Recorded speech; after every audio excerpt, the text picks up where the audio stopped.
Hello everyone, welcome to my mini blog. आता घरामध्ये लहान जर मुले असतील ना, तर आपली कोणतीच कामे ठरवल्याप्रमाणे होत नाही.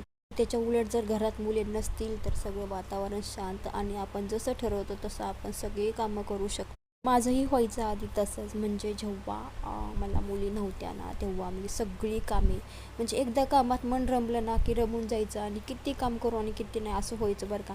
पण आता मी थोडंसं जरी वेगळं काम काढायचं म्हणलं ना तर होत नाही. कारण जेव्हा मी ते रोजचीच कामं कशीबशी करते मी आणि एक्स्ट्राचं काही काम करायचं म्हणलं तर होतच नाही. तर हे ना मला खूप दिवसापासून क्लीन करायचं होतं. इथं राहायला आल्यापासून हे मी क्लीनच केलं नव्हतं. आणि तिथं तुपाचा डब्बा वगैरे किटली वगैरे असते तर ते तेलकट चिकट झालं होतं आणि खूप घाण झाली होती. तर आज म्हणलं मनावरच घेतलं आणि ते चांगलं घासून धुवून काढलं, मस्त स्वच्छ क्लीन असं केलं.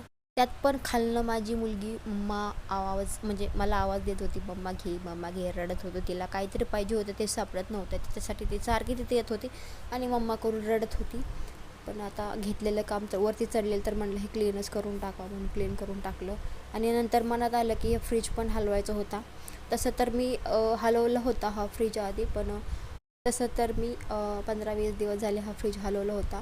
पण छोटीने साखर खायला घेतली होती, ती सगळी खाली सांडली होती आणि त्या फ्रीजच्या खाली पण गेली होती. तर म्हणून ते हलवावं लागलं मला आणि सगळं पुसून म्हणजे स्वच्छ केलं. आणि खालचं ती ट्रॉली पण काढली होती. त्याच्यामध्ये पण खूप म्हणजे नंतर माझ्या लक्षात आलं की बाबा ही ट्रॉली पण काढायला पाहिजे. फ्रीज हलवून झाल्यावर नंतर त्यातलं चकाचक केल्यानंतर मी ती ट्रॉली काढली होती. ते मला नंतर समजलं की जाऊ दे आता काय. तर इथं फ्रीजची पिन वगैरे जोडून घेतली. आणि व्हिडिओ आवडत असतील तर प्लीज सबस्क्राईब करायला विसरू नका आणि लाईक पण करा. कारण तुमच्या एका लाईकने आम्हाला मोठं मोटिवेशन भेटतं आणि पुढचा व्हिडिओ करायला जरा थोडंसं चांगलं फील होतं.